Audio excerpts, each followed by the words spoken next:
What is up, dudes and dudettes? I am the Mystical Green Beanie, and welcome to my review for Batman Earth 1, Volume 1, and Volume 2. So, originally, I was just going to talk about Volume 2, but after reading Volume 1 and Volume 2 back to back, I thought it'd make more sense to talk about them both because they're bound so tightly with each other. So when Earth 1 was first announced, I was very excited, but at the same time, very nervous because, I did like J. Michael Straczynski's Superman Earth 1, Volume 1, but unlike that book, Jeff Johns was going to be the writer for this, and I usually don't like the way that Jeff Johns writes the character for Batman. He always makes Batman come across as this douche who thinks that he can do whatever he wants because he's Batman. And while I like to think that that's just him providing social commentary on the way that Batman's perceived by most people and the way that other comic writers like to write the character, I really just get the feeling that he either A, doesn't like Batman, or B, doesn't completely understand him. But funny enough, he writes Bruce the exact same way that he always does, but here it works within the context of the story that he's telling and the overall world that's built around him. So starting off with the characters and their characterizations, as I said before, I'm not usually the biggest fan of the way Jeff Johns writes the character of Batman and Bruce Wayne. He usually comes off as this snobby douche, but in this book, that's kind of a major character thing for Bruce. Uh, and I just really love the way that the ultra perception of Bruce Wayne is played up, and I think that's really cool. Another thing that I find really interesting is that in other Batman books, Bruce typically blames himself for the murder of his parents, even though the entire situation was just out of his hands. But here, however, it is Bruce's fault, and he recognizes that, and it's that snobby rich kid arrogance that does the deed. And the trauma element is hinted at, but never really explored. Maybe in Volume 3. It is touched on briefly in Volume 2, when Jessica Dent, Harvey Dent's twin sister, yeah, I'll get to that later, when she informs the readers that Bruce, for the most part, is a shut-in, much like he is in Dark Knight Returns. But here it's believed that that's the case because he's still grieving his parents' death. Bruce, also in this universe, isn't the Batman that we all know and love. He's a relatively crappy fighter, he's far from the world's greatest detective, and he makes mistakes that anyone who's watched even 5 minutes of any movie from the past 20 years would avoid making. It's also clear that in this universe, he didn't travel the globe training with gurus and masters, uh, and while it's never really explained, based off what I can infer, I believe that Alfred was the one that trained him. And speaking of Alfred, he's far different from what the average Joe can expect from Gotham's leading butler. If anything, he's more of a grizzled bodyguard than a butler. He's much more reminiscent of Alfred in Beware the Batman, and based off what little I've seen of Gotham, the Alfred from that show reminds me a lot of the Alfred from Earth 1 as well. He's still a war veteran, and I'm not completely sure if he still has his acting background, but my gut reaction would be no, he doesn't. As for everybody else, Gordon and Bullock, they're all radically different. This is actually the first time I've seen Gordon broken down by the system and completely hopeless. He's no longer the optimistic ray of sunshine in the GCPD. Ironically enough, that role is passed on to Harvey Bullock, well, in Volume 1 at least. And while I do think that Bullock is only trying to help people and show face in order to get his reality show back on the air, there are points in Volume 1 where I feel like he is a good cop at heart. In Volume 2, however, that changes. They change either for the better or for worse. Gordon grows more of a backbone and is later promoted to captain, and that's pretty cool. But Bullock, on the other hand, he just becomes a full-blown alcoholic in Volume 2. And that's really understandable because at the end of Volume 1, he crashes into a basement and has his fall broken by the corpses of dead little girls. So, yeah. Uh, and it was just really cool to see that transition, showing that moving to Gotham can break people down. So that was just really interesting to see. Now on to the villains. Penguin is in Volume 1, and he's more or less the same. He reminds me a lot of Penguin from the mainstream comics, but now placed in a position of power. Oh, and speaking of which, I just love the fact that he's mayor. Oh, that's just playing off the old 60s TV show when Penguin ran for mayor of the city. I just love when writers do things like that. Um, Also, the other big bad here is Two-Face. And the Dent twins are set up in Volume 1, and I remember at the time thinking that their appearance was so superfluous, and that giving Harvey Dent a twin sister was so stupid. But it's paid off really well in Volume 2, and it's done in a very interesting way that I would have never thought of. So, long story short, Harvey is yin, Jessica's yang, and that's very ironic if you understand the yin yang symbol. And in the end, Harvey's killed by a thug who breaks a Molotov cocktail on the right side of his face. And, his sister's all freaking out. She's sad. And she places the left side of her face on Harvey's burning side. And that actually scars the left side of her face.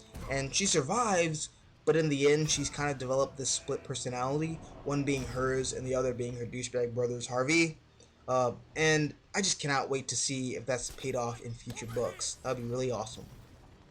We also get to see the Riddler in the story, and as a Riddler fan, uh, I he's very different, and I want to say that I like this incarnation, but at the same time, I don't want to commit to that statement because the thing I love about the Riddler is that well, in most incarnations of him at least, he never cheats, and here he does just to spite Batman, and I'm not sure how I feel about that yet. I mean, it is cool to see how Batman reacts to this type of villain and this situation and how he adapts to this new enemy.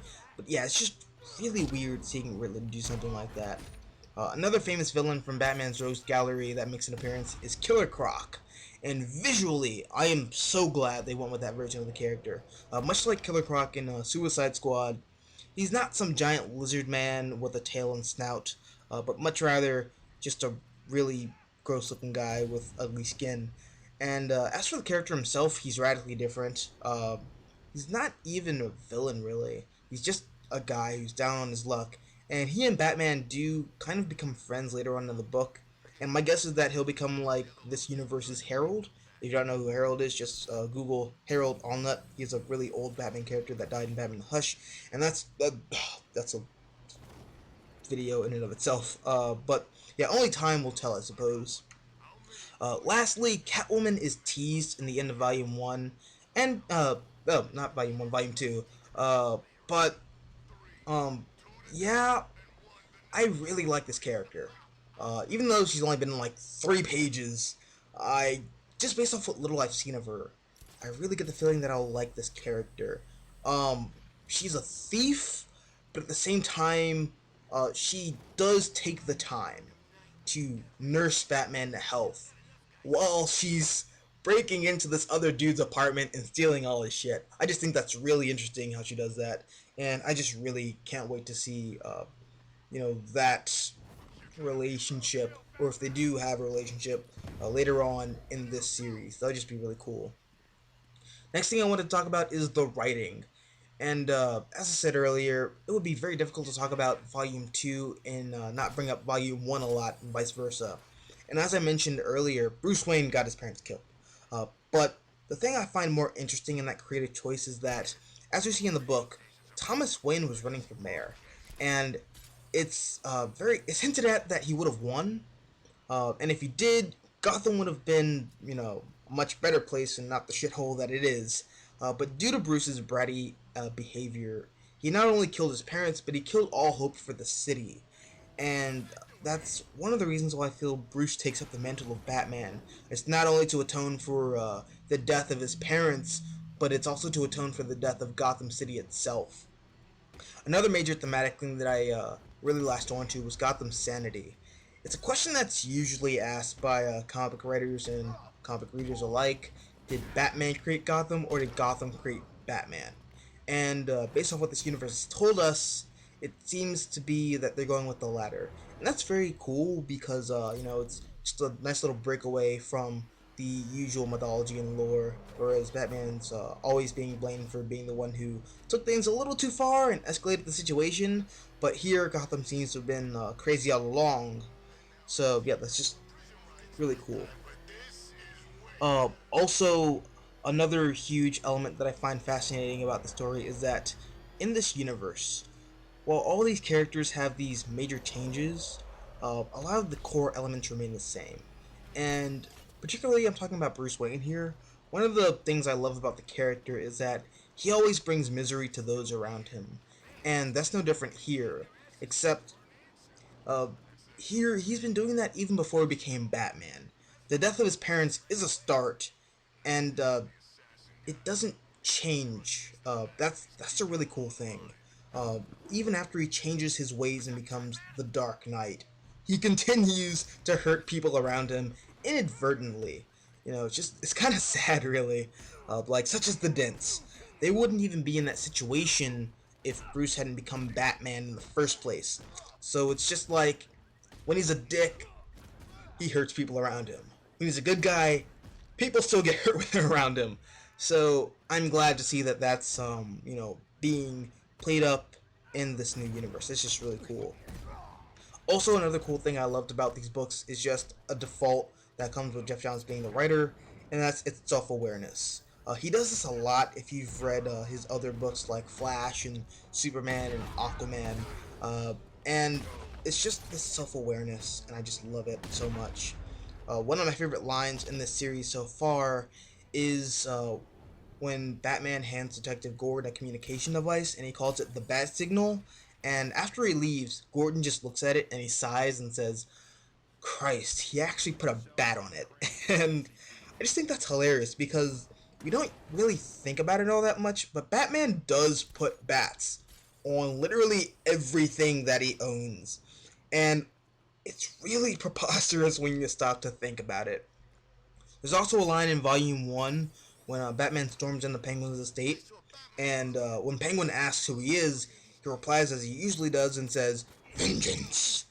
To which Penguin just laughs because, again, in real life, if somebody had that type of response, people would laugh.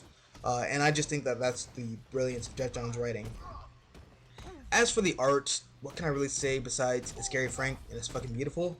Uh, Now there are a lot of artist designs that I really love.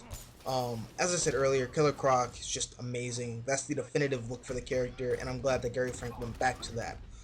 Also, I haven't really touched on this, but the quote-unquote realism in these books, a major thing that adds to that is Gary Frank's art.